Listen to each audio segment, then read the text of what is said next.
Hello everyone, welcome back to another episode of our Malicious Compliance. In today's episode, spend $1 billion on a system that doesn't work, but still insist it gets used. Okay. At the car sales yard. Laying out the opinion page. A window of opportunity. Before we get started, make sure to subscribe so you will never miss a video. So let's get started. Spend $1 billion on a system that doesn't work, but still insist it gets used. Okay. So this is not my story alone, but a story of many people. I did a quick search of the sub using a company name that I won't use in the post and didn't see anything, but if it's been talked about before, I do apologize. Also, please be nice, as English is my first language, but I deliver boxes for a living, so grammar and spelling are not strongest areas. Please bear with me as the intro is long so that the compliance makes more sense. So I, along with many other employees who work for a large delivery company that drives brown trucks and used to be famous for only making right turns, had some fun with malicious compliance. I will from here out refer to the employer as the company. For many years before I started with the company, all drivers carried a computer that had our stops listed in them. Before it was listed in the computer, you had to look at your load and figure out your piece per stops and how to run the route. Now, as technology progressed, the software evolved to list the addresses and the pieces per address, which made things way easier. When the boxes are unloaded from trailers, they are scanned and each one receives a small label. The small labels have the address, the tracking number, any commit time, the belt it is being sent to, as well as the truck number and location in the truck. Our trucks are loaded by shelf and floor location.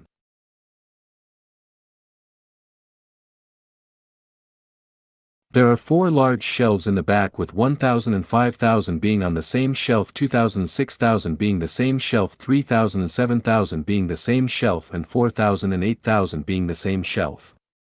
Now when the box comes down the line, a loader sees the truck number and load location, so they know where to load it. Now, when I first started driving for the company after 16 months of loading, I felt pretty comfortable with how the truck would be set up. The computers were always in numerical order, meaning you saw the stops on your 1,000 shelf first, then the 2,000 shelf, and so on. Now once you learned a route, you would figure out that sometimes it's best to start on a certain shelf due to some stops having a bunch of pieces, so you could start to empty the truck. This worked very well for many years. Then the company put almost $1 billion into a complex computer program named after a star constellation that has a belt. The name is an acronym, but that's not really important.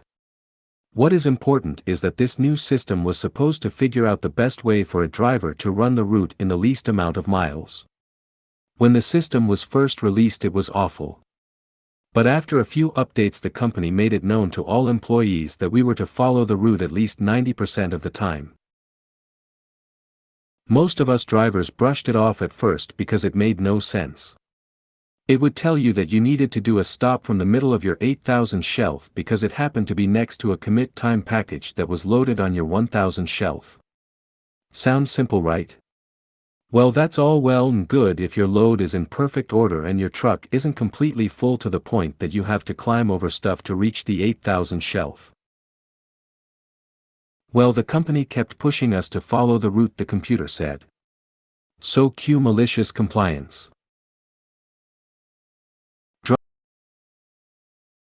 Drivers started to follow it 100% of the time and made sure to deliver every piece the computers told us to.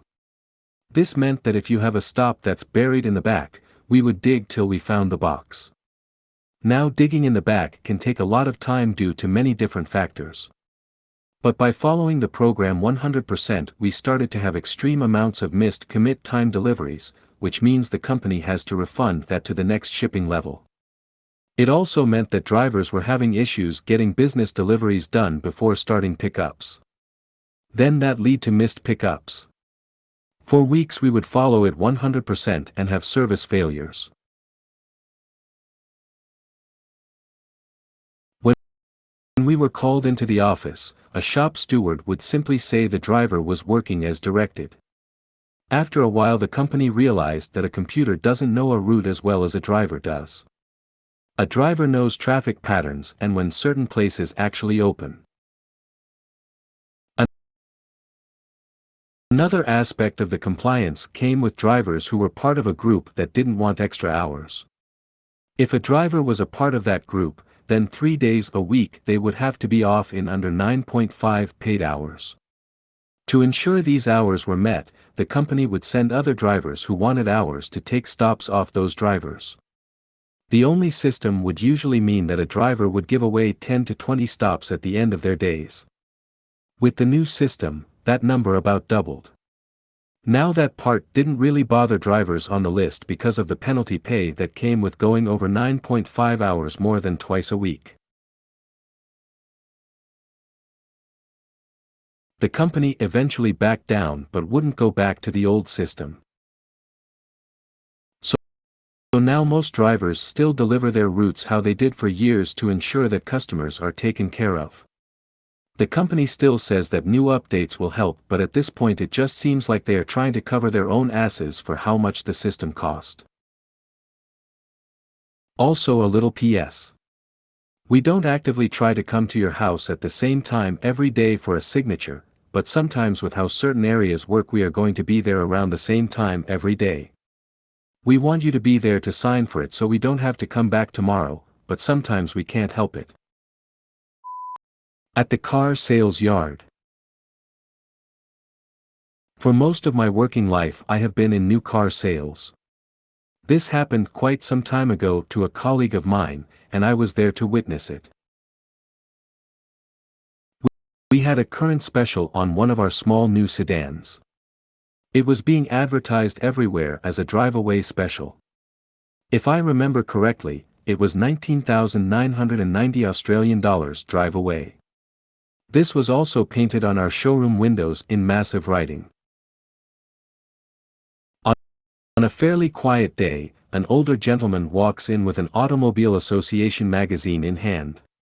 One of the features of said magazine is to list all the current vehicle models and their list prices. In my country, the automotive list prices are before on-road costs, registration etc. The list price of the vehicle we were running the special on was $22,490 plus on-road costs. The older man approached my colleague and asked about said car. When she told him we had them in stock, he loudly said, "Okay, I'll buy one, and I'm not paying any more than this price here," pointing to his magazine. My colleague said, "Sure, but," and was immediately interrupted by the man, "No.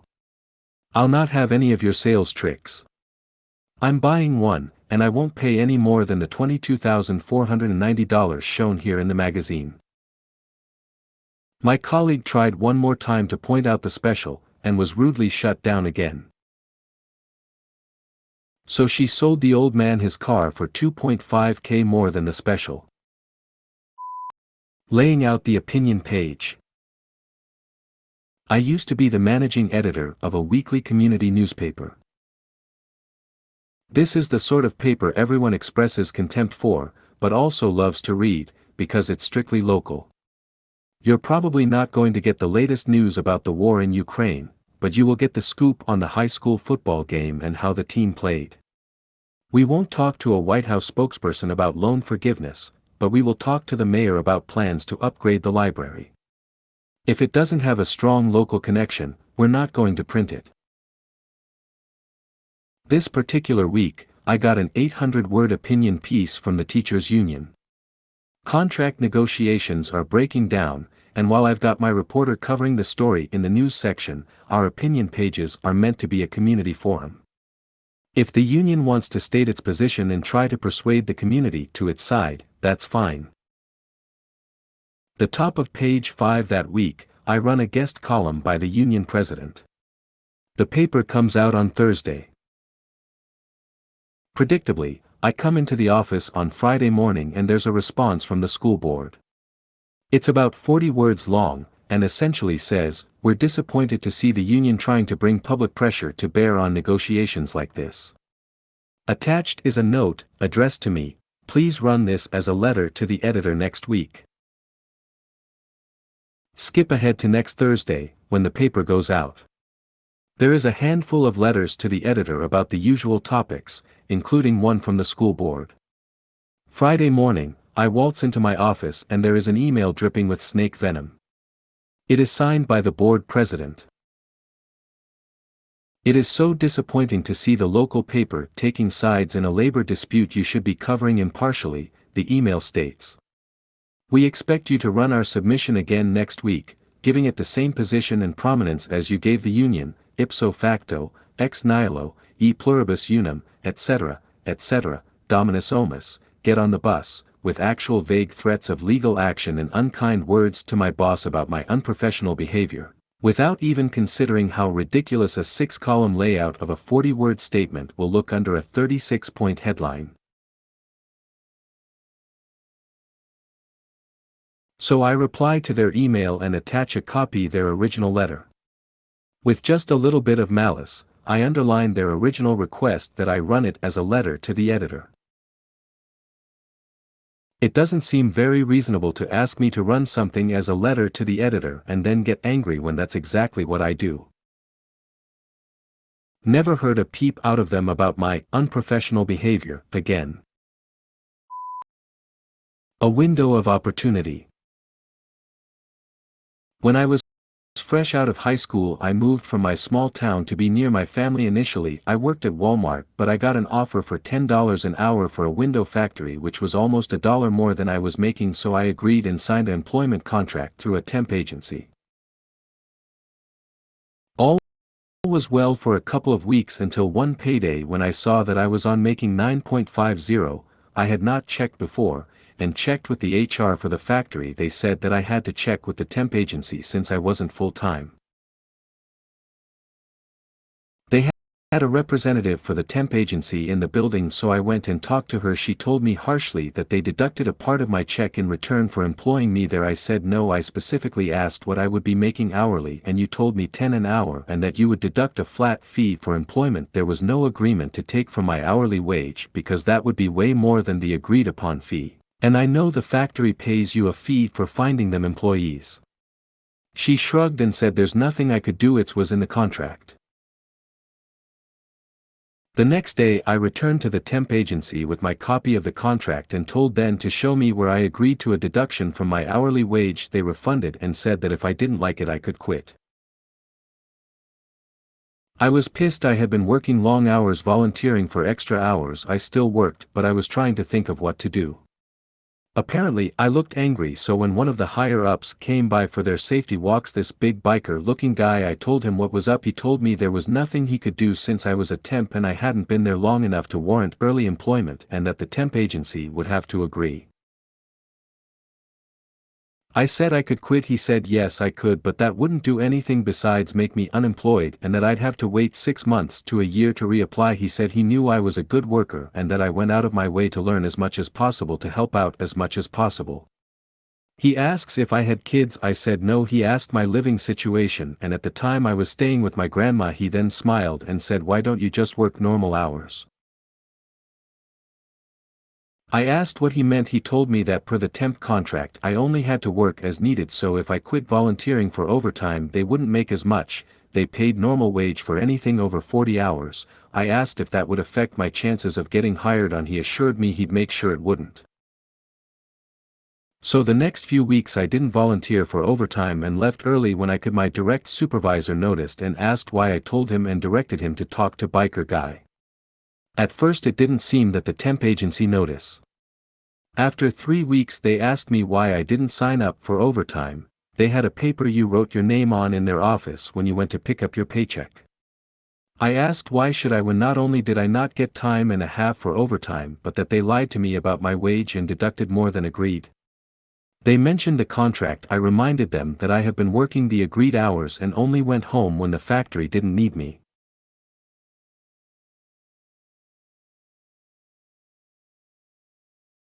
They got pissy saying they'd have to see what their office supervisor says and that I should sign up for overtime in case they said to fire me as it would help save my job. I said no thanks, I'll roll the dice, and left. The next day I talked to biker guy, let him know what was going on. He was pissed that they threatened my job, told me not to worry as I hadn't done anything to warrant termination. So I continued to work at a normal pace. They had a set time every job would take. If you went over you would be let go. Before the drama, I was getting it done in January 8th, the time after I was at the exact time limit. Every week I'd go in for my paycheck. They ask if I'd sign up for overtime. I'd say no, take my check and leave. For a month nothing happened, but then one day when I went to pick up my check I was pulled into the office with the temp agency supervisor. That he was nice at first, small talk, but eventually asked me why I quit working overtime. I said why would I if I'm not getting time and a half, and the more I work the more you take. He said that's how it worked, there was nothing he could do. I said that's *CKs. He said I signed a contract, and that was that. I told him the contract was for $10 an hour, you take .50 an hour and a sizable deduction for employing me. Why should I work more for you to get more? He told me if I felt that way I could quit. I agreed, but reminded him per the contract I only had a month left before I would be signing for full time and wouldn't have to deal with the agency anymore, and when that happens I'll go back to working overtime. He turned red and said he could fire me before then. I laughed and said yes you could, but I don't think the factory I was employed at through them would like that. He smiled, said they'd handle that and that the factory didn't need to know the reason.